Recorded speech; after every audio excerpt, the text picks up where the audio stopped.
Hey, Dr. Darko, where do you go to get your life and disability insurance? I went to Step for Life Insurance. They helped me save over 30% compared to my previous policy. Wow, I'm paying an arm and a leg for my life and disability insurance. What's that company called again? Step for Life Insurance. Check them out at stepforlifeinsurance.com and tell them Dr. Darko sent you. Welcome to Docs Outside the Box podcast. This is your official show, looking inside the minds of cutting-edge and innovative doctors.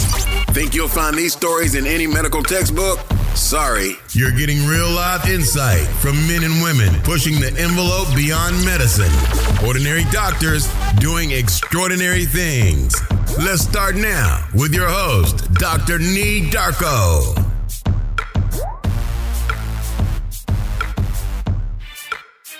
Hey docs, are you looking to learn how to become a physician leader? Then Physician CEO is for you. Physician CEO is an accelerated business immersion program designed for physicians and developed by MBA faculty from the Kellogg School of Management at Northwestern University. So learn more at www.physician-ceo.com/DOTB. What's good, everyone? Welcome back to another episode of Docs Outside the Box. I'm your host, Dr. Neel Darko. Really excited for this one. I'm going to continue with the theme of interviewing hosts from my favorite podcast. Definitely one of my favorite themes for the entire year. Now, last week you got a chance to hear from Raina Campbell. She is the host of the very popular Dreams and Drive podcast. Although she's not in the medical field, I do think her thoughts on podcasting, her thoughts on finding solutions for the problems of your listeners, of your customers, was definitely right on time. And I think it's definitely a must listen. So please make sure that you go back and re-listen to that episode or share this episode with someone who you know will definitely benefit from this. My next guest for this show, though, is Dr. Taylor Brana. He is host of the Happy Doc podcast. Now, Taylor is a second-year psychiatry resident located in Philadelphia, Pennsylvania. And as a fourth year, he started the Happy Doc podcast with the mission to discover happy docs and learn what it takes to be a fulfilled physician. Definitely off of that. He's been able to feature over 50 physicians as well as medical students as guests. And since starting his podcast, he has created new opportunities that he never thought he would ever do, such as, and this is something that I recommend you all really look into, creating a new voice skill through Amazon Alexa to help medical students study. Now, this is not the next frontier. This is not something in the far future. This is something that is happening right now. And I definitely recommend, like I said before, that you all look into creating skills through Amazon Alexa. Now, some other fun facts about Dr. Brana is he's a former Division I NCAA competitor in men's gymnastics, and we get to talk about that on the show. He also picked up breakdancing in medical school. And when he's not busy taking care of patients, his current main interests, his projects include meditation, which is something I need to start doing more of, Alexa voice skills, podcasting, and medical innovation, particularly tech and education. Now, if you want to learn more, if you want to follow the Happy Doc podcast, just check them out on thehappydoc.com. And then on Instagram, Facebook, and Twitter, you can follow them or him at Happy Doc Podcast. Hope you all enjoyed this one. This is going to be a good one to learn. Make sure you share this episode with others. And without further ado, I present Dr. Taylor Brana, host of the Happy Doc Podcast. Dr. Taylor Brana, host of Happy Doc Podcast. What's good? Welcome to Docs Outside the Box. Thank you so much, Nee. I'm super excited to be on the podcast today. I'll be honest, when you invited me, I was thinking about what I was going to talk about. I know it's going to be a fun time, so thank you so much. Yeah, this is going to be a good time. You had me on your show close to about a year ago, I think. And, I just noticed that you had really good skills at interviewing. And since then, I've always wanted to have you on my show. But you know what happens? Life happens. And now we're almost a year later and now you're on my show. So I'm super excited to get you on the show, man. Thank you so much. This is going to be awesome. So let's take it back because I know obviously you're hosting the show. You got a lot of different things going on. You're super aggressive with doing what you want to do at an early stage in your career. Right? You are in your second year of psychiatry down in Philadelphia. Let's learn more a little bit about you. Take us all the way back to let's say 7th grade version or 8th grade version of Taylor? That's funny. So what was I doing in 8th grade? Great question. So a big thing about me around early, like high school, middle school days is I did gymnastics. And I think that was probably the biggest influence around that time. I started when I was 6 years old. I would go to the gym every day after school for like 3.5 hours. I trained 6 days a week. On the weekends, I'd come in for a couple hours. So Oh man, you were serious. Oh, it was very serious. The gym I went to, they were training to take guys to get like D1 scholarships at school or in college. And then also hopefully to go to the Olympics. And so I was pretty good. I mean, I'm trying to think, probably my peak, like I was like 7th in the nation in the all around for my age when I was like 12, you know? And now the all around is when you do, it's basically like what, like the decathlon of like gymnastics where you're doing all these different events. Is that kind of? Yeah. So if you think about the Olympics, basically so there's 6 events for guys: floor, pommel horse, rings, vaults, parallel bars, and high bar. The ones I didn't do that you think about with gymnastics would be bars and beam. Those are the girls' specific events. So yeah, I trained my whole life. And the thing I talk about with gymnastics is I really don't think I could have pulled off anything I've done without it. You know, I know sports is really big for a lot of people.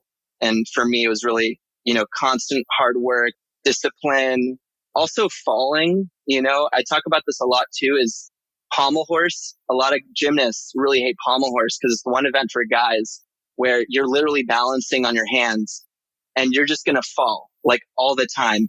You go up on the horse, you do these circles around the event. You can smack your shins into the pommels. It hurts like hell. And then you have to look back at it and get back on and try it again. And I think that's like a really good metaphor for life. That's kind of putting it nicely because there's more than just your shins. There's like, so, because I see sometimes they go right in the middle of where and stuff. So, oh, yeah. I mean, the shins are like the least of your problems, right? Yeah. Surprisingly, like that type of hit like rarely happens. But yeah, totally. And, you still have to look at the horse. And after whatever happened or whatever equipment it is, you have to get back up. You have to perform. You have to get your head right. You have to go back in. And yeah, I just think that lesson, whatever you're doing, is just so important to get your mindset back on and to go back on, even if something bad happened, and have that courage to go back in and do it again. So that's kind of me in like 8th grade, mainly gymnastics. School, honestly, in a lot of ways was like less of my interest. I did well in school, but like I kind of just did my thing and then hung out with a bunch of my gym buddies, competed, and then went forward from there. When did you know you wanted to be a doctor? In college, definitely. So I was always interested in health, kind of definitely. This is at Temple, right? This is at Temple, yeah. Okay. So I lived in the West Coast before that. And then I got a academic scholarship and then actually upgraded to a athletic scholarship as well. But while I was there, I basically was trying to figure out how to be at my peak health. So I started reading a lot of articles and things online about nutrition and exercise and started learning different techniques about like exercise physiology. I actually went into kinesiology at first and I was thinking I was going to go to PT school. And then I started doing all my classes and, I really thought, what could I do at the top of my level of intelligence and capabilities? And then so med school started kind of getting into my mind a little bit, went to talk to my advisor, and it was really the thing that made a lot of sense for me. And I got very excited about it. Okay. All right. So you get into medical school, you're going through your first 2 years and then, the natural transition as you go through your 3rd and 4th years. But it's very rare that people go through their 3rd and 4th years and then they end up starting a podcast. So, tell us all about that because you're very similar to Dr. Wendell Cole. Yep. Who's in his first year of orthopedics down in Louisiana. You're obviously in your 2nd year. But what was it that gave you the impetus to start this podcast? Yeah. So, I mean, a lot of it, my whole life, I've kind of been in really good shape, physically, emotionally. I was very excited to go to med school. I was like, this is a way I can learn a lot and make a big impact in the world, those types of things. And then definitely 1st and 2nd year, I'm like looking at myself. I'm like, crap, like I feel terrible. I don't feel healthy. I'm having crazy lower back pain from sitting all the time. I feel like I'm getting carpal tunnel. I'm staring at the screen all day trying to do questions. I feel like I'm doing all this work. I feel like I'm memorizing things. I don't always necessarily know if I know everything. I'm feeling all the pressure. And then the difference here with like gymnastics, for example, is there's no glory, right? Like if you do well on a test, like what happens? You Nothing just move really, on. right? You just move on. Or if you do bad on a test, like your entire identity is like this random score you get just to move forward. And there's no like external kind of thing there. So there was a lot of that kind of coming down on me. And then I took my step 1 exam. And then after that, like during like board season, everyone's super stressed out. They're asking you like, how many questions are you doing? It's like super focused on all this stuff. And I just lost a total sense of balance in myself. And then meanwhile, like within all of this, I'm reading these articles online about like burnout and being a doctor is super unhealthy. I'm seeing these articles about physician suicide and that being a physician is actually like increases your chances of hurting yourself or being depressed. And so in my head, I'm like, crap, what did I get myself into? And so that's kind of where it all started. And I was actually meditating. I love meditating. And I was sitting there and I'm like, how do I get through this? How do I express myself? How do I find a way to like do something else to kind of motivate me? And then this idea struck me. I was like, I want to figure out if it's even possible to be a happy doctor.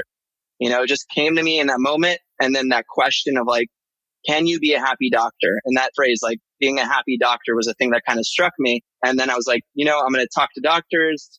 I'd already had started listening to podcasts. I loved asking people questions. And then it kind of moved on from there. I was like, let's do the Happy Doc podcast. So how about this? Like before that though, before you got to that point, before you kind of had that epiphany during meditating, did you experience or have any chance to talk to doctors who you would say were quote unquote happy, or was it all bad? So first off, like before all this, I worked with some amazing doctors like shadowing and stuff. So I knew there were like people who enjoyed their work. But then in that like negative state of mind, I actually had reached out to some physicians. I mean, one of them you would know very well is M.A.Y.A. Mm-hmm. She's really big in the space. I'd made a bunch of emails to different physicians. She was one of them. And it was super cool with Pamela because once I emailed her, she actually called me and we were on the phone for like an hour. And that's it? We both know Dr. Weibel, she can go. So. Oh, yeah. I was just super surprised because, doctors are so busy. I was like, you're taking the time to reach out to me who just emailed you out of nowhere in the internet space. And she talked to me and she basically kind of, worked with me, like going through this, you're not alone. She made it very universal. She made me realize like, I'm not alone in this space. Like, even though I'm feeling negative and down and all that stuff, there's so many students out there that feel the same way and you can get through it. And she kind of gave me that pep talk. And then actually through her network, she never even met you before. She had never met me before. That's what's up. Exactly. Mm-hmm. And then through her network, she invited me to her like online Facebook group. And then through her network, I was able to start kind of creating that little step-by-step thing, reaching out to some of those doctors, learning about their clinics, asking them questions. And that's kind of where it started to transition to, oh, maybe I should record these because I think it could be helpful. So that's kind of how that part started. So give us your 10-second elevator pitch on your podcast, the name. We got the why, but give us the pitch. Like what exactly is someone who's listening right now and they want to learn about your podcast? What exactly are they going to learn from your show? Yeah. So I am the host of the Happy Doc podcast, the voice of fulfilled physicians. And we're going to give you some inspiration, motivation, energy every time you hop on to listen to an episode. We hope that you take away something that'll improve your life. So when you started this podcast and, you're having to put this stuff out on social media, did you get any response? What was the response back from like fellow medical students at the time and, maybe even attendings or even your professors? Yeah. Before I put all this stuff out, I was really scared, honestly, because from my student body and from my friends, putting yourself out there could be really positive or it could be extremely negative. And they'll say, they might hear the conversations I'm having. I was starting to go into residency season and starting to apply and I got super nervous about what that might do. None of that happened. All of my fears, everything that was negative, it just didn't happen. I put myself out there, had these conversations. Everyone was super positive, encouraging. People who hopped on were like, Taylor, like, I feel the same way. There's been very little pushback, honestly. I think the biggest pushback was in my head. To be honest, I can't even think of anything so negative. And I think part of it is because the topic I'm hitting is about trying to be positive and finding fulfillment and staying happy. And I think a lot of people can connect with that. And I don't think it really attracts people who would want to attack me in any way. So it just really hasn't happened. What's been the journey like going from, kind of looks like you hit your low point and then you started learning from all of these other doctors who are, doing really cool things with their lives or, trying to be as fulfilled as possible. Tell me about the transition that has happened for you from before that point to where you are now. And has it been specifically through podcasting or has it been through, changing other things? I can't tell you it's like the whole chicken and egg thing. I can't tell you what it is exactly. I can tell you that the process of taking action in my life, that transition of fear, worry, concern, what are people going to think about me? I'm in this negative state to how am I going to create solutions? How am I going to take action? How am I going to build my life? That shift in mindset has changed everything. So some of the things I do, the podcasting is just one part of who I am. When I get a guest on, I get to learn so much from them, from their section of life. And I can ask questions and apply that to my life. And hopefully other people can apply it to their lives. But it's also other things I do. I love Audible. Audible is a huge thing for me. I Neel and Neel's also on my team. We joke around. We're on a vehicle education college or something. We got extra degrees in entrepreneurship and innovation and creativity and all that stuff just by driving and listening to these podcasts and everything. And so this is another thing I wanted to touch on. When you start to change your environment, the environment of who you're listening to, the people that inspire you, the types of people that you surround yourself with, whether it's digital or physical, it changes you. And it's totally changed my life. And I couldn't say it's the podcast or what have you, but that process has made me feel more positive. I'm excited. I'm excited to build things. I'm excited to learn things. And it's actually tangibly created a lot of success, I would say, in my life too. So it's not just in my head. Yeah. I love it. I love it. I love it. Talk to the audience about podcasting in general, because we've discovered each other through podcasting and there's now this really big community of physician podcasters out there. Any reason in particular that you decided to do podcasting as opposed to YouTube or even just starting this out as a blog? Yeah, I think it's all about your strengths, So if you just don't have the strength of communication, verbally, but maybe you're just a great writer. That's the thing you do. For me, I've always loved talking to people. I've been told I have a little bit of a personality and it's always been really fun to be myself. Video was something I was thinking about, but the benefits of podcasting are just ginormous because right now people can't watch you all the time. They're super busy. They're working. And again, you have a university in your car to listen to it. So I just thought it was the perfect medium for 2016, 2017, 2018. It's the one space where you're driving, for example, and you need to do something and you might as well listen to something. So it was the medium that made sense to me. I actually do love writing and I do love doing videos as well, but podcasting was just the medium that made sense. And then other benefits, you kind of mentioned, this digital connection. We actually did meet up physically for that dinner during the podcast movement. Mm-hmm. That's the huge benefit, I think, of podcasting is you get to invite someone onto your show. You get to know about them. And it for example, us right now, it makes me feel good knowing you wanted me on your podcast. Mm-hmm. We develop that relationship and that goes on. The strings to my heart, man. Little bromance, man. I'm being serious though. That relationship of this connection that we have, even though it's kind of digital and somewhat physical and we know of each other, that can impact us years from now, and that's huge. That's something that could have never happened 60, 70, 80, 100 years ago. You were confined to your space. And now through word of mouth and through digital word of mouth, you can reach massive amounts of people, or at least just the people who connect, vibe, and love your stuff. And that benefit alone is life-changing. And it's created opportunities that I wouldn't have thought was possible. It created sections of my life I didn't even think about would have been opportunities. And all of a sudden it's entered my life. And it wouldn't have happened without podcasting. And now a word from our sponsor. Understanding how to run a business in medicine will put you at a unique advantage in the future. Whether it's leading a hospital, practice, or starting a new venture, the Physician CEO program will put you in focus from day one. Physician CEO is an accelerated business immersion program developed by MBA faculty from the Kellogg School of Management at Northwestern University. The Physician CEO program provides an intensive MBA-style education made up of modules, with each module covering topics from leadership to entrepreneurial ventures. Because of their individualized structure, each participant leaves the program with their 1, 3, and even 5-year business plan, all designed to function in the real world.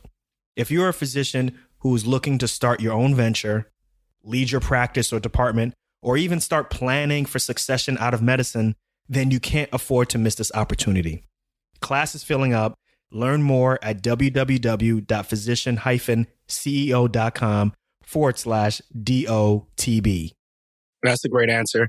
I feel the same way. I think a lot of times people, who aren't familiar with social media, aren't familiar with just how we do things right now, they take the standpoint of kind of poo-pooing it, and I think if you look at it from the standpoint of, like you just said, getting to meet people that you never would have met before, getting opportunity to develop an audience in places that, you just 10, 15 years ago, you wouldn't have been able to do so. Like being able to have people listen to your voice cheaply, in this mass media type fashion is just something that, 10, 15 years ago, maybe even less than that, you would not be able to do. So I wholeheartedly, definitely agree with you on this. So you quickly, before you mention Neel's name, you don't necessarily have a co-host, but it's a 2-man team. Talk more about Dr. Neel Desai and how you guys work and how this makes up the Happy Doc podcast team.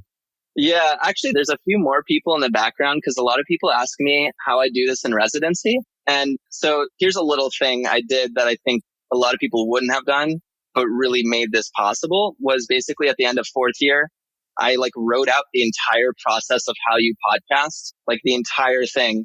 And I was like, what parts do I not like or what is taking too much time?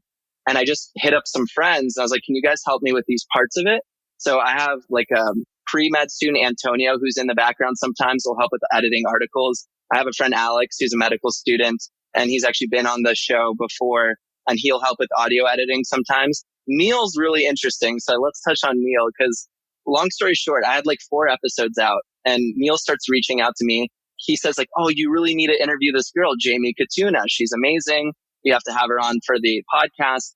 And then he started just messaging me about how much he loved what I was doing. And meanwhile, I was kind of looking for help or just having someone to just, help out with the process, getting some guests and stuff. And he's kind of like a super fan that transitioned into this awesome energy. And the way I think about Neel is he's this crazy, I don't know, mad scientist innovation type person. The way he sees the world is 10 years in advance. And he's the kind of guy he wants the new stuff now. And he's constantly thinking, what if, and what can we push things forward with? And so he's just been a great person to be around in my life, digitally and physically. Neel has a really interesting story too. He actually wrote a book called The OI Connection, and it's about osteogenesis imperfecta. Mm-hmm. His son has OI, and that's been a huge motivator for him. His goal is to build a dream OI clinic. And so a lot of the drivers for him have to do with his son. And so I think he's just a really good guy. He's really giving, and he's been super helpful in us kind of taking steps forward, and we're going to continue to build. So he's awesome. Yeah. Yeah, I think he's really awesome. I like watching his live video feeds through Instagram and as well as through Facebook. And he definitely has a lot of energy and brings a different added component that, a lot of us just don't think about, Yeah. And you touched on this a little bit with technology and innovation. And I'm sure we both know through podcasting how powerful voice is. Yeah. Right. And I know you're developing some skills with, the new assistants out there, specifically with Amazon Alexa. Let's hear about those skills that you're working on. Okay. So I can't give you too much details because we're in beta right now. We actually have this skill out. And what we're trying to do is basically improve it right now before we let it out from the user base. But I'll take a step back and just, if people don't know about Alexa, this is just a ginormous opportunity that I think if you're not aware of, it's going to slap you in the face. I really think it's kind of like the .com boom in that there's this new space for people to interact using their voice. And you just need to be creative in how to use the technology. I'll kind of allude to how we're using it, but basically we're going to let med students study using Alexa. And I won't go into too many details about how that's going to work exactly. But again, just talking about that university in your car, Alexa's also going into cars. Right? Yeah. Mm-hmm. So there's just huge opportunities for you to be creative in that space. The reason why Alexa is so powerful is now you're taking something like a podcast and you could make that interactive. You can do questions and answers. You can do polls. You can do whatever you want. It's completely hands-free and you use just your voice. So there's this creativity playground that not enough people are even aware of how to create with yet. And it's a huge opportunity.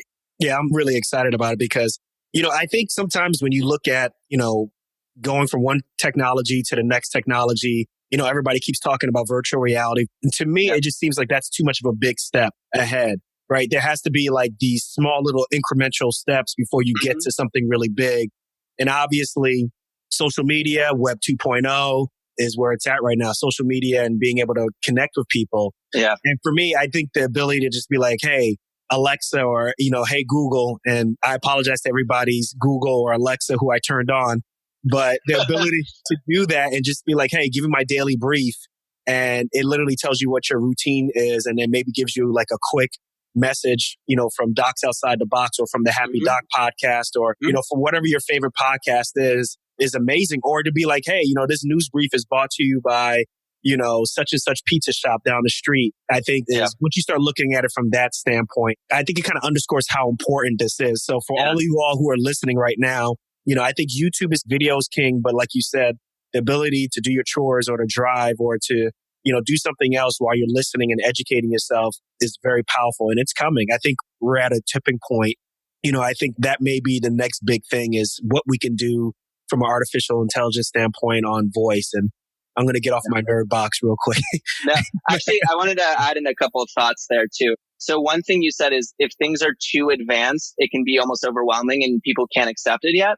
So Neel actually taught me this term, and I think it'd be useful too, is M.A.Y.A, which is most advanced yet acceptable. Yeah. So it's still advanced and everyone's like, ooh and ah, but it's acceptable to the people, the consumers, right? So you want to make it like innovative, but not like so innovative that's like, what is going on here? And then the other thing I want to add to is a skill I can talk to you about. It's super simple is we made the Happy Doc quotes skill.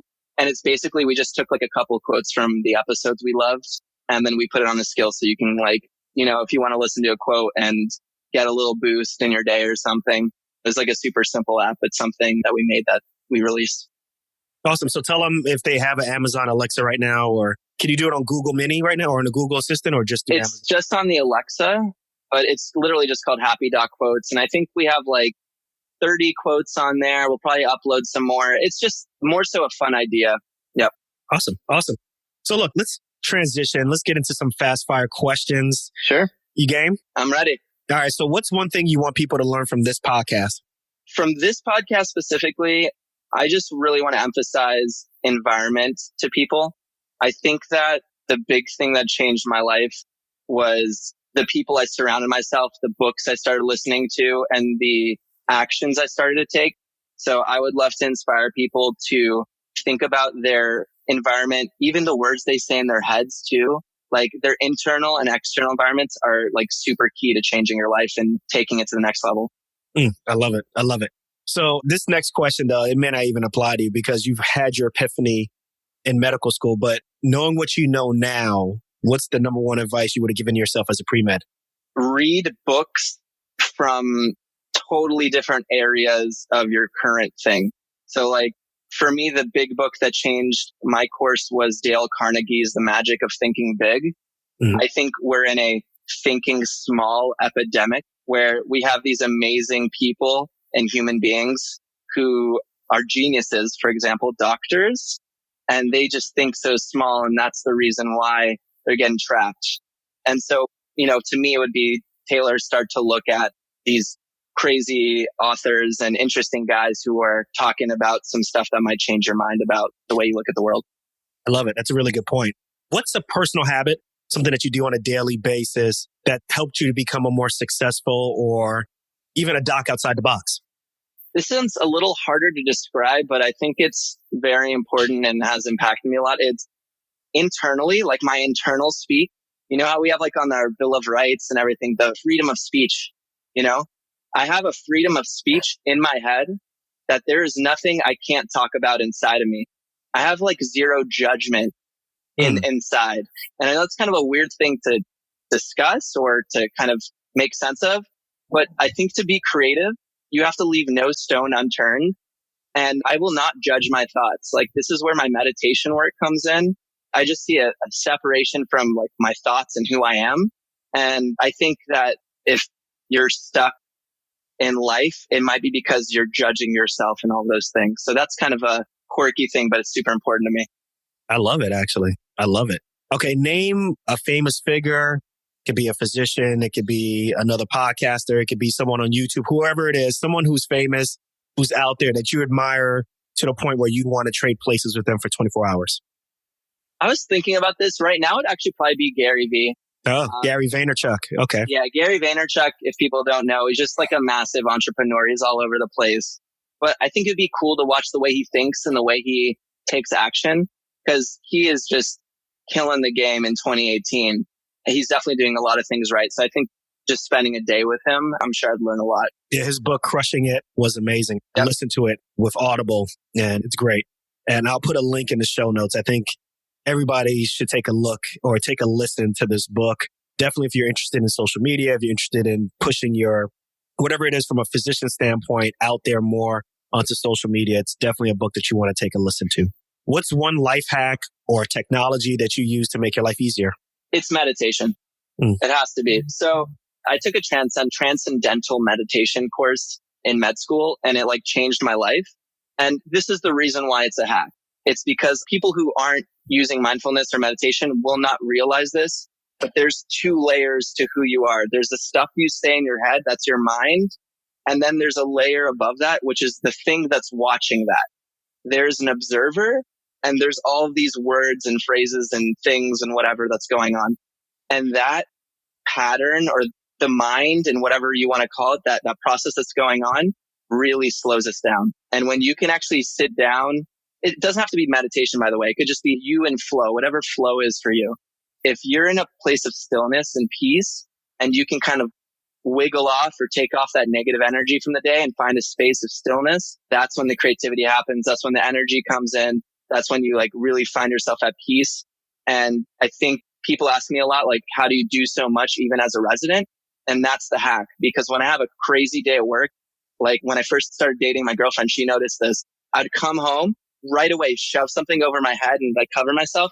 And I would just get into my space for like 10, 15 minutes, like take away all the crap from the day. And then it sounds super. And she didn't bounce? No, she didn't. I told her exactly what I was doing. Mm-hmm. Like, for example, in a relationship. And that's not laughing at you. I'm just like, that's got to be odd. But I mean, yeah. Yeah. No, I'm not a normal person by any means. Like, I'll give you an example though. Like, so previously, if I was in a relationship and I had like a crazy work day, and I'm coming home and like maybe I said something wrong to the physician I was working with or whatever, I'm bringing into my home that negativity. Mm-hmm. And I see where this is going. Yeah. And now she's coming at me with like, you know, hey, how's it going? This and that. And I just cannot handle that conversation. I need to like calm down, cool off, whatever. And I might even say something that would be insulting or say it in a way that isn't really true to what I want to give out. And so that like 15 minutes, 20 minutes, whatever, where I'm just like throwing the blanket over my head. I'm sitting down. I'm just like closing my eyes. I'm like letting things come off of me of all that negativity, take those covers off, and I stand back up and I'm like, fine. Then when I'm interacted with, or when like she's asking me questions or whoever's there, I can hit the world back in the way I wanted to, like the energy level that I wanted to actually communicate with. And I don't have to bring that into the space at all. It like avoids so much conflict that doesn't even need to happen. I love that. Seriously. I really like that because that's something that I could use, you know, as a trauma surgeon. It's a very, you know, machismo, you know, type of environment, right? Yeah. And coming home with that, it's sometimes difficult to kind of separate those things. Now, obviously my wife don't play that, but, but it's just one of those things that I think is a really good tool. I love that, man. This was really good. I really learned a lot from these questions from you, man. Sure. Yeah. No, I mean, that tool in and of itself, it's not just for trauma surgeons. It's for every single person on the planet. And yeah, I love the questions. So, Dr. Taylor, I want you to complete this sentence. I'm not just a doc. I'm a creator. Love it. Dr. Taylor Brana, man, thank you for being on this show. Obviously, you're a natural, another podcast host on the show, man. We got to do it again, man. I really appreciate you coming. For sure. Yeah, I would love to hop back on. And if you want to come back onto our podcast, I'm sure you have a lot of stuff that you've learned along the way too.